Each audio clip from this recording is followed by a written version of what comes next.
banja lomwe likonda Mulungu, ndi banja losangalala, banja lomwe likonda Mulungu, Mulunguyo sachokamo. Hai, banja lomwe likonda Mulungu, ndi banja losangalala, banja lomwe likonda Mulungu, Mulunguyo sachokamo. Ndiulandireni okondedwa omvera konse kumene muli. Henelekei Chale, mtumiki wanu believer, lero pa 6 Oktoba 2025, utumiki wa nzima, sabutopiki banja ya dongosolo. Mwana Mulungu, masiku tili nawo ano kuchitika nyansi, dongosolo usoweka mabanja. Tukuwerenga buku lija la Ruth chapter number 4 verse number 9 mpaka na verse number 11. Mawu apa mwamba, Boaz akwatira Ruth nabadwa Obedi.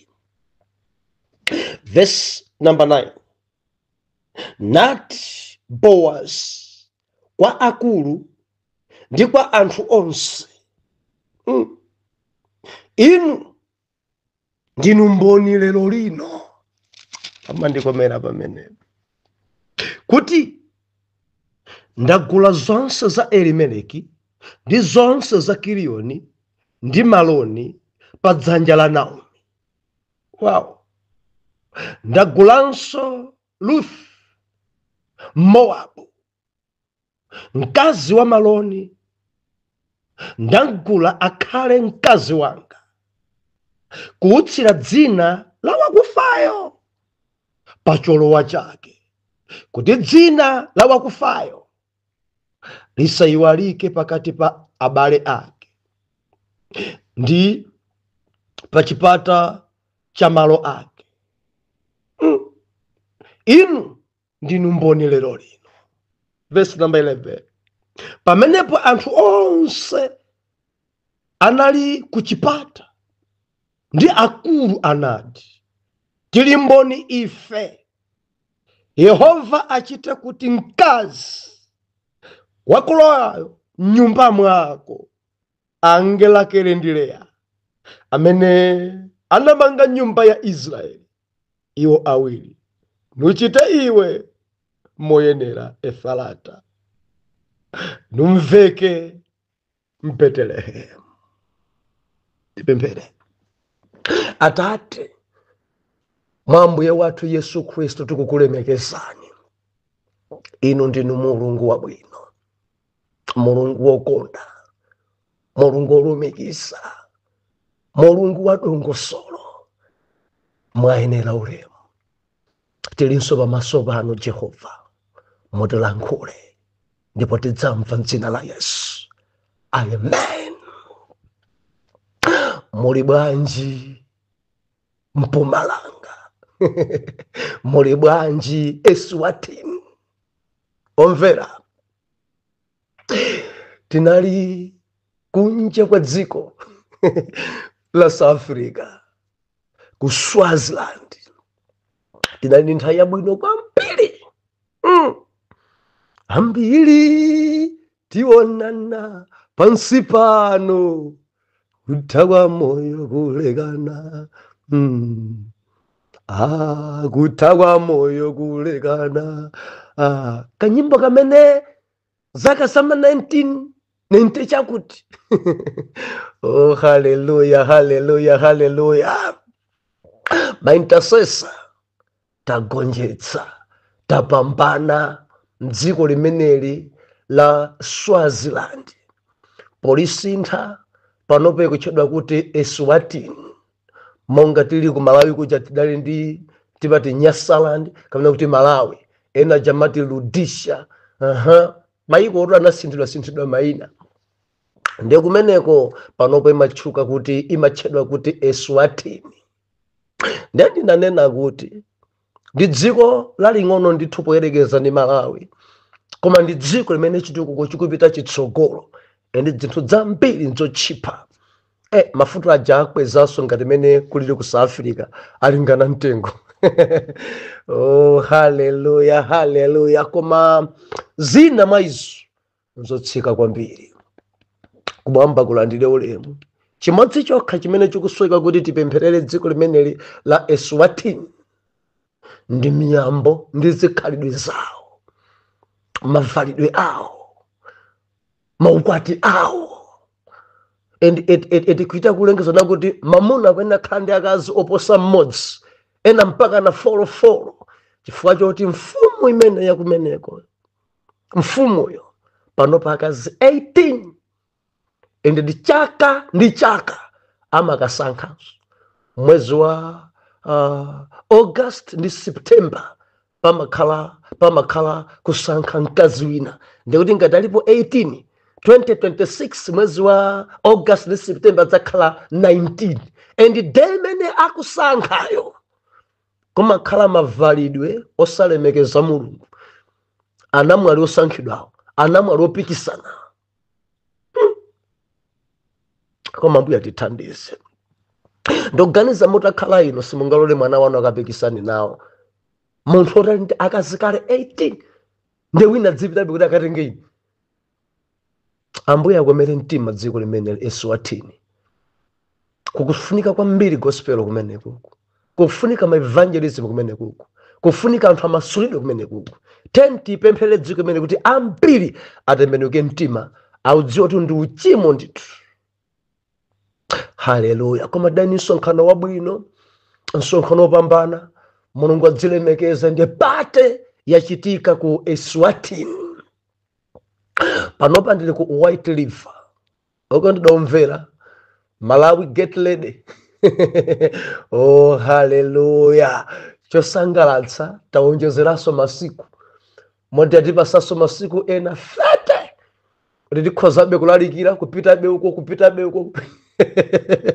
Kutembeda ni bwanji Mungu bwereratu kuno, Cape Town bwanji Mungu bwereratu kuno, mulirede. Haleluya, haleluya, haleluya. Chabwino. Sabata yatha tinasiya naponena kuti kusayinirana. Tinatsindika kunena kuti tikamagula zinthu kati kugula ndi mbale, tikamakambirana paufunika kusayinira kuti mfundo takamba izi. Chifukwa ena amathawa ndi mawa. Ndefe tinamona Boaz adasonkhanisa mbumba madoda amudzi kukambirana nawo zokhudzana ndi Ruth komanso Naomi. Meeting imeneyi ankauza kuti Naomi wabwera, ndipo kubwera kwa Naomi afuna agulise malo amene adali ambale wathu. Nde oyenera kugula, oyenera kusamala banja limeneli ndi nzangayi ndi ineyo. Nde wowombola woyambayo analipo. Nde adamuwuza kuti uli ndi udindo woti uwombole, ugule zonse zimene zili za Naomi, ndipo zimenezo udzigula double. Ndefe tinaona kuti adadulitsa. Nde masanga kwambiri oyenera kuwombolayo adati ndalephera. Nde lachisanu sabata atamanena kuti atanena kuti ndalephera, Boaz ati pakamwa pokha according ni mwambo wathu wa Chiyuda ndzosagwira. Tusweka kuti tisayinirane. Monga mwa mwambo wa Chiyuda ungati walephera, ndiye kuti ukuyena kuti uvule nsapato imodzi umpase amene ukufuna kuti alowe m'malo mwakoyo. Ndiye kuti mkuluja adavuladi nsapato, verse number 8. Adavula nsapato mwendo modzi ndi kuyipereka kwa Boaz, nkunena kuti ugule iwe m'malo mwa ine, tenga china chilichonse m'malo mwa ine. Ndeti naona Sabata yatha kuti Boazi chifukwa chakuti adankonda kwambiri Ruthi, komanso kumwamba Mulungu adalemba kuti banja idzakhala pakati pa Boazi komanso ndi Ruthi. Zotsatira zake mkulu uyuyu adambwambwana, komanso Ruthi adadulisidwa kwambiri, endi zotsatira zake Boazi ndi amene akutenga Ruthi. Koma pomtenga kukhala mkazi wake, mwana Mulungu tamvera, adasayinirana. Kudali kusayinirana kuopa pamawa. Ndeti malangiza Sabata yatha kunja kudavuta. Musamanene kuti ayi ndi m'bale wanga zedi mawa mudzalumana. Ngati sinuyo koma ana anu ndi ana m'bale wanuyo adzakangana. Ngati mukupanga business limodzi mudzisayinirana. Ngati mukuweta khola limodzi mudzisayinirana. Ngati mukupasana ndalama kuti mukumangirana nyumba musayinirane. Ngati mwalo wa nyumba ya m'bale wanu ka m'bale wanu ogwira ntchito ku America, nyumba yomwangolowa musayinirane, chifukwa anthu amadzavuta mawa. Ngati simusayinirana zedi mudzalumana endi mudzakangana kwambiri pobale. Mundimva kaya? Mwagula malo ndi m'bale wanu, pitani kwa mfumu. Pitani kwa mfumu musayinirane. M'bale wanga ndagula naye malo awa aya. Kama mukupemphera limodzi dziko lidasintha. Dziko lidasintha. Ambiri pano akulira. Makomenti amene nabwera Sabata yatha tabusa ndikulira pano. Nyumba yanga yomanga ine, koma panopa kuti si yanganso. Maumboni palibe. Andikanira. Nyumba yapita. Malo ogula iwo malo kutumiza ndalama. Anthu ogwira ntchito dziko lakunja mundigulire malo. Amene kuntumiza palibe ngakhale posayinirana. Kambena ndi afumu kuja basi ampira kuluza malo. Mudasayinirana pati? Mudasayinirana pati? Ngati muli kutali, lolani abale aja sakhale mmodzi ya. Akhale abale aja 4. Achite kudziwa ndithu na kuti nyumba ikumangidwa iyi ndi achemwali athu ali ku UK. Abale aja 4 endi pakhale kusayinirana nyumba iyi ndi achemwali. Endi mukamagula malo kwa mfumu kama mukupita kwa afuna pangelizi dzina lanu. Mukundimva inu amene muli kunja, dzina lanu abale anu 4 aja ikhale pa paper lapo. Mpaka napo saina na fumu dzina lanu ikhale kwa mpukuti mukugula malo ndino. Mapepa lameno akhale kwa fumu eni mapepa lameno akhale ndi abale yanu. Chifukwa pamawa zimadzavuta ngati simusayinirana. Zotsatira zake mmodzi adzanena kuti nyumba indi yanga ngati sipakhala abale yake ena. Boazi akuti dzongovomera ndi mutu atenga tisayinirane. Vula nsapato ngati walepheradi. Vula uyiponye pabwalo. Ndipada ivula nkuiponya pabwalo. Haleluya. Dziko lidaona, anthu adaona, akuluakulu adaona, madodha adaona, nzika adaona kuti wina alephera. Adasayinirana. Tidzisayinirana. Tidzisayinirana. Ada ndifema intercessor karoka mudzakangana. Tidzisayinirana. Ayi mpingo wathu ndi modzi ndagula naye munda mawa mudzalumana. Mundimva dziwa ndadzimalo wa anthu mpaka nakufira maso.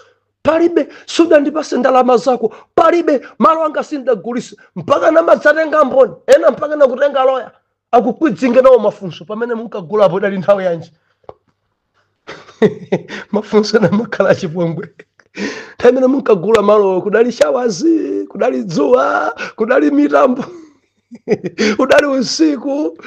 Tatipatsani nthawi yake. Zofunikanso mpaka na taimene kagula pakhale za nyengo.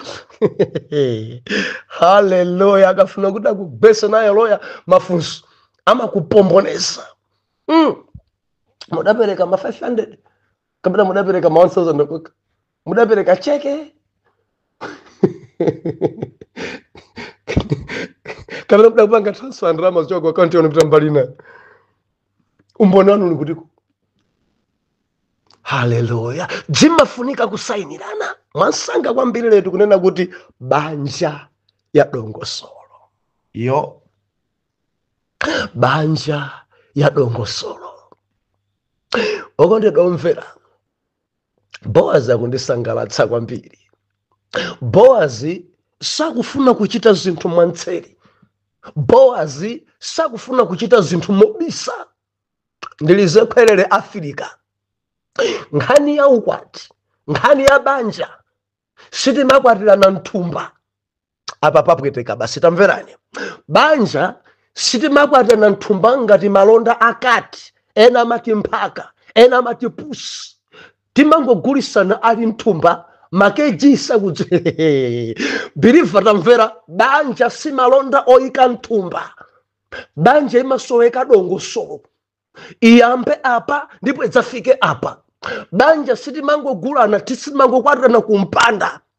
Banja sitimayikana marumba kumangoyikana muchiguduli. Banja sikhala ya chinsinsi. Eti kudzango zino ndo basi amunanga ndi amenewo. Amuna ndani? Amunanga mwarengana kuti, mwatolana kuti, mwakumana kuti, zosadziwika. Boazi ndidalisa nena kuti nonse ndinu mboni. Zachitika panozi ndinu mboni. Sidapangeza ndekha ndinu mboni. Akuluakulu muli pano ndinu mboni. Nzika za mudzi ndinu mboni. Kuti lero ndagula zonse za Elimeleki, ndagula zonse za Maloni, ndagula zonse za Kilioni padzanja la Naomi, endi ndagulanso Ruthi kukhala mkazi wanga. Nonse muli pano mwaona sindapange izi mwantseri, sindapange izi mozemba, sindapange izi ndapanga poyera. Aliyense pano ni mboni. Bible nena kuti akuti mbumba yonse idayakana kuti inde ife ndife mboni lero. Kuti wachita ichi poyera, ife ndife mboni lero. Sudapange mozemba, ife ndife mboni lero. Wachita ichi movomerezeka ndi mau. Banja ya dongosolo. Banja ya dongosolo. Mwana Mulungu, sitimangotolana. Dzimabanja dzina biliva dzikuyambira kunsika. Dzimabanja dzina dzikuyambira mbasi. Kungukumana mbasi. Ndakukondani. Abasi ndinu amunanga. Abasi ndinu akazanga. Darling. Mwakumana mbasi. Darling. Opanda nkoti chipi yomwe. Opanda nchibwenzi chomwe. Opanda nkugona kumendo kumwe. Boazi ndi Ruthi adali ndi mpata oyamba kudziwana. Endi adamba kumudziwa kumunda kwake Boazi. Adamona kuti ndi nzimayi okangalika. Adamona kuti ndi nzimayi ojijilika. Nzimayi amene ngosamala kwa mpira pongo zake. Endi chimenecho chidankopa Boazi. Atabwera kudzagona kumendo Boazi aneba wachitachi. Ndi chinthu chopambana kwa mpira kuposa icho chofuna chakudya chicha. Chifika apo wachita monga Muyuda. Wafika kumapazi kwanga. Ndi mwambo umene wachitawo. Ndakumuza kuti ndikudziwa ndipo ndamva. Chosowa chako ndi chimene ukufuna. Mawa kukangoti kwacha ndiye sasa. Chifuka sindine oyenera kukukwatira. Sindine oyenera kukutenga. Alipo patsogolo panga. Koma iyeyi akakana. Iyeyi akalepera. Iyeyi akapanga chidodo. Ruthi tamvetsera ndikurenga pazifuka izi. Akwathu akukudziwa. Abale anga kukudziwa. Ndiwe mkazi wabwino. Ndiwe mkazi wokongola. Ndiwe mkazi ojijilika. Ndiwe mkazi ochitisakaso. Ndiwe mkazi wabwino. Aliyense sanga kupilire. Ndiwe mkazi wabwino kwa endi ndichita chimene Ruthi ndikhulupirire. Usanyamuke pano. Dikira kunja kuche. Mukutha kuona process imene daendera mucha. Usanyamuke pano. Dikira kunja kuche kuopa kuti choipa chingakugwere. Ndipo pita mamawa adantapira, adantengera, adampasaso balere. Pita kuti apongo zaka kakulandire. Praise God. Juchitikazi ndi gawo la chibwenzi, ndi gawo la courtship, ndi gawo lodziwana, ndi gawo lowunikirana. Pamene pajankamuunikirana. Amakonda chani Ruth? Amagwira chani Ruth? Nthupi mwache muli bwanji. Nayenso Ruth akamuyang'ana Boaz. Nthawi yomfufudza apongozi akumuwuza kuti Ruth tamvera, Boaz si munthu wamba. Boaz ngochichilika. Boaz akagwira nkhani ayigwira. Boaz satipusisa. Boaz akhala thandizo. Boaz ndi padali kupemphera kuti ziperezere chifukwa adamuwuza kuti ine sindine oyenera koma pali nzanga patsogolopa, ndipo nzangayo akalephera tamvera ine ndikutenga. Ndinanena pano kuti Ruth ndi Naomi ankapembedzera kuti orenga Ruth akhalenda Boaz. Dongosolo sizichanzongo kuti basi atapezana kunsikatie. Ndanena mobwereza apa okondidomvera mundikhulupirira apapa ndapanena mobwereza kuti dzimabanja idzi dzongokumana munsikati, dzimabanja idzi dzongorolanazi, dzimabanja idzi dzonga dzimabanja dzadziweto. Bilifa mafando kuchenjeza kuti Mulungu pa banja amafuna dongosolo, osati kungokumana basi hagi pomwepo teni nyumba. Zimenezi nzoyipa pamaso pa Mulungu. Endi ndikunena ni mabanja ambiri pano ali awiri koma dongosolo palibe. Mabanja alipo awiri koma palibe pomboni. Mabanja alipo awiri adangotolana onga nkhuku. Mudzani mabanja anu ni mabanja onga nkhuku, mabanja mbuzi, mabanja tonde. Kungokumana mbasi, kukumana pansika, kukumana panseu pamwepo tamangisana pakana kuti ni banja banja ya utonde. Si mzimu wachiweto mukupanga. Mkazi muli naye mboni ni ndani? Mkazi mukubala naye mboni ni ndani? Mkazi muna kuti ni mkazi angaye akwanu akunziwa? Mkazi amene abale anu akunziwa? Mkazi amene kodi mukudziwa mkazi muli naye kwawo akufunidwa, akusakidwa, akutengedwa ngati asowa? Modi WhatsApp malizungulira kuti mukampeza uyichona. Muzidziwa zimenezi. Ndinene mobwereza chifukwa mawu ani mabwereza ndithu. Mukadzakumana nawo akuchimuna ino, mukadzakumana nawo akuchikazi, mudzatengedwa ngati mbava, mudzatengedwa ngati chigawenga choti mudaba mwana wawo. Ena nadzakubebani, ena nadzakubabadani, ena nadzakulikitani chifukwa chakuti mudazembesa mwana wawo. Dongosolo simudapange, mubwerere mukapange dongosolo. Banja la dongosolo. Boaz akuti lero ndapereka ndalama, lero ndachita kugula dziko lonse, malo onse a Naomi ndagulanso, ndaperekanso cash kumgula, kumlola. Ndani amene Ruth akhale mkazi wanga. Funso yanga kwa inu, mudachita dongosolo? Ndofunsa enuyo banja mudapanga dongosolo? Mwana wa mwini muli naye dongosolo mudapanga? Kwawo akamati mwana akwatidwa kuli madongosolo. Ena ndi ng'ombe amachajidwa. Palibe tu mkazi wa ulere. Mkazi kuchokera mmalemba kulibe kuwaule, kungotolana kulibe. Ndikuti kulibe. Olo Isaac kandi Yakobo kulibe. Mundimvaka. Ena dagwira ntchito 7 years. Wina mpaka na 14 years. Mkazi kuti amtenge. Ena dapereka mbuzi. Uyu ndi Boaz akupereka ndalama kuti amtenge Ruth akhale mkazi wake. Adapereka kasi. Funso yanga naye, kwanu kuja mapereka ng'ombe, mkazi mwina naye mudapereka ng'ombe? Mpaka na panobe analimbwe mabalansi mwinaobe. Mori apongoza kama kuyang'anana makita kodi mkamwina mene chamba kanundu kumbambwana kwao kulibe mpu kwao wadongosolo wadangathe kulongosola. Simungaya amiga apongoza chifuka kugula simungati. Nimanena nthawi zonse kuti mkazi ngodula simungati. Imangokhala kuyamika ndalama. Kamapereka ng'ombe mangokhala zikomo kwambiri bambo, zikomo amayi, mwandilelera mkazi wokongola ngati amene. Kumangokhala zikomo ng'ombe 5. Kumangokhala zikomo akuchajani ng'ombe 10. kumango khala ziko mukachacha ng'ombe imodzi perekani ziko ndiye dongosolo enanu kumango khala madyerero kakumakhala chinkhoswe kakumakhala chani kakumakhala kusinthana nkhuku kakumakhala mwambwanji pamapezeka bekena kake anthu amapereka muli bwanja sena nonse timalowola paja amachaja ndipo asena ndi ayuda sakusiyana machedwe yawo amachaja mufuna mkazi pano perekani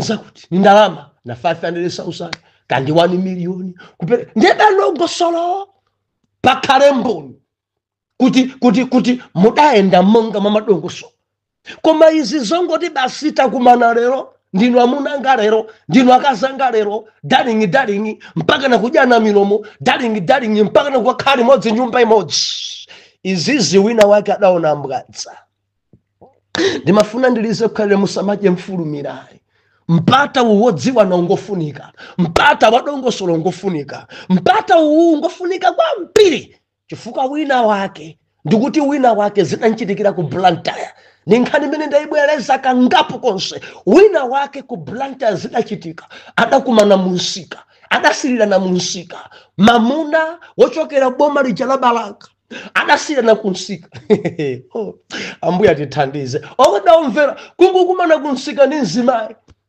I love you anda kukonda ndinu amunanga ndinu akazanga awarenga nawo mpaka na kunyumba kwa mzimayi mkati mwa usiku matenda dayamba mzibambo mkati mwa usiku mzibambo adamwalira mzimayi udamulemera mtembo bilifa munthu omwalira amaremera angukumana naye masanawa arengana onse mpaka na pabedi sakudziwa kuti akuchokera kuti sakudziwa kuti ni mwana wa ndani sakudziwa kuti mbala yake nda sakudziwa ntchito yake sakudziwa matenda nthupi sakudziwa idzi dzoja mfulumira idzi mudzalemedwa ndi mtembo one day ndi abale ache amamunayi adzakutengani kuti inu ndinu chigawenga mwaphambale wawo musamafulumire maso mwamwanjala mchuno dekani mtembo udauma nyumba mtembo mzimayi adanjenjemera mtembo mamuna amwalira kuyang'ana mufoni adapezamo nambala adayilemba kuti blaza ndi adayimbira imeneyo ndiye blaza yakuti adali kulilongwa ndakuimba aini kodi akuti mukwadziwa ndi blaza wanga amba dwala kenakwa ndi maliro pano ali ku Blantyre inu ndi ndani anu ndi amunanga amunanu ache banja imene yakudziwa nda adapanga chinkhoswe nda mudamanga kuti banja limene mboni ya banja limene lini nda mzimayi misozi mzimayi njenjenjenjenje ndinene ndinu azimayi kudya mfulumira kwa mpiri masiku tilinawo ano mabanja kusowa masiku tilinawo ano anthu mabanja kusowa ndi amanguti bolani apezekayo yagwambale ndi ndiwo musamale kwa mpiri izi zidzakuchitikirani mzimayi nzanu ku Blantyre adalira mzimayi nzanu ku Blantyre adatengedwa ngati mfiti adatengedwa ngati chigawenga choti apha mwana wa mwini and ujoined with the phone udati no waphambale wathu tikumangisa I believe ndikulankhula kwa wina wake mamuna muli naye kwanu akukudziwani kwawo akukudziwani zitati zikuchitikireni izi zidachitika ku Blantyre simu gbebeba inu simu pasuda mapama inu ndikunena ndi inuyo banja muli naye njadongoso mboni ya banja limene lili ndani akukudziwani akuchimuna inu ndikukamba ndinu amayi akuchimuna akukudziwani mudzamenyedwa atu ndinenso ndinu mamuna nzanga bwanji kumadya mfumira bwanji kumakhala uzunguzika uli ndi chiwanda cha chiweto bwa ukoleka uli chinzimu cha chiweto chinjala mchuno bwanji sukupanga madongoso mkazi kungukumana naye lero pomwepo kutengana naye mpaka na nyumba mwake ukulowa nyumbamo mkazi yonkukufera udzanka naye kuti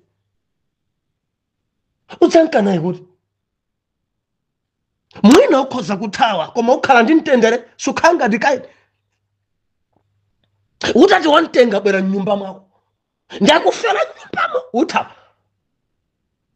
abale ache akuchikazi mablaza ake mablaza akati abwera sakukudziwa koma mulongo wawo akufera sakukhapa amuna anzako sakukanyanga pakosi pempho langa nali bwanji tikapange madongosolo tiyeni tikapange madongosolo kankulowola tikalowole tiyeni tikapange madongosolo akuchimuna ndi akuchikazi adziwane tiyeni tikapange madongosolo pakhale mboni akuchikazi avomeleze kuti mwana wathu akutengana ndi awa akuchimuna avomeleze kuti mwana wathu akutengana ndi awa pakhale mboni tikapange madongosolo olozeka madongosolo opereka ng'ombe tikapereke ochita chinkhoswe tikachite olowola teni tikalowole kapa makhala magule kapa makhala zovinira kapa makhala perekani tiyeni tikapange madongosolo kuti khale banja lovomerezeka koma izizi zimabanja za nkhukuzi zomvesa chisoni ena uchita thamangisana banja limene ngati tambala ni nkhuku ikazi ima ndikakugwira kukhala mkazi wanga mpaka banja imeneyo banja yatonde banja chesera usiku wose kumvana iye kugwirizana iye dzongotola na pansi banja meni bwe yotonde yo mbuzi chinzimu cha chiweto banji chinzimu cha nyama cha kulowani wadada banji chinzimu cha chiweto cha kulowani banji simukupanga dongosolo chifukwa banja osapanga dongosolo ndiye kuti painu pali chinzimu cha chiweto chinzimu cha mbuzi chinzimu cha nkhumba chinzimu cha nkhuku cha kupanikizani pitani mukapange dongosolo mudziwike onga banja la I mean Ruth ndi Boaz akuti mbumba yonse idati ife mboni lero ndipo mbanja limeneli likhale lofanana mbanja limeneli ana odzabadwa padali madalitso banja kuchita kubisana banja kuchita kuyikana nthumba ambuya tilankhule banja timakwatirana mwachinsinsi nzofunika kubisa za banja muli pa chibwenzi cha serious mukubisira nda eti anthu osauza umangozira banja ndi amunanga anthu leba ndi amunano awa ndananu ndi amunanga ukwati mwachitira kuti tachitira kucheni kumpandaku usiku simukamva usiku kumpanda banja mene mubisira nda ndinenepo era pano banja tikamafuna kukwatirana palibepo chinsinsi ngati ali wa wina yabwerepo era nene kuti ndi wanga musantenge koma za chinsinsizi zochita kubana kutengana kuchokera kunsanje ukwati uwo kaupangira kumangochi mwachinsinsi au kusakudziwa kudzangufika wasi dzopanda dongosolo tamverani mukadzipanga choncho zidzatha ena mene mukulumana enu padalibepo madongosolo mudachita kubana tiyeni kuno kuzendana ena mkazi ndi khulukhulu agwirizana kale ni mamuna wina makolo achadya kale za wina mamuna uyu ndi khulukhulu ali ndi chibwenzi kwina waye mukupanga zinthu mwachinsinsi zikeni poyera ngati pali cholakwika chikonzeke before kulowa mbanjamo tamverani iufunika banja la dongosolo osati izi zogulisana mchigudulu izi zokwatirana mchithumbazi dziwetodzi ayi Boaz ndi Ruth atipase chitsanzo utumiki wa mzimayi bwanji mundilondole mmawa Atate mdzina la Yesu dziko langa nkhani ya mabanja dzumvesa chisoni anthu akungotolana ngati nkhuku anthu akungothamangisana ngati nkhuku anthu akungotolana ngati dziwelo mutithandize kuti pakhale madongosolo idzikhalako nthawi ya courtship, nthawi ya chibwenzi, nthawi yodziwana mitima, nthawi yoonana zikhulupiriro, nthawi yodziwana life status. Nzangayi mthupi mwache muli bwanji, ni nthawi imeneyi ya courtship. Jehova ndikupemphera mutithandize kuti tichite mwadongosolo ndi cholinga chakuti dzipereke ulemu ku dzina lanu mwa Yesu Khristu mwana wanu ushu. Zedi mtima wake wasweka, palembedwa m'malemba kuti simudzaupeputsa mtima wosweka pamene akuyamba kupanga madongosolo. Jehova nthandizireni, kapa kufunika chuma nthandizireni, alumikizane ndi akuchimuna kuchikazi nthandizeni, transportation nthandizeni, in Jesus name. Oyera mtima tiyankhe kuti amen and amen.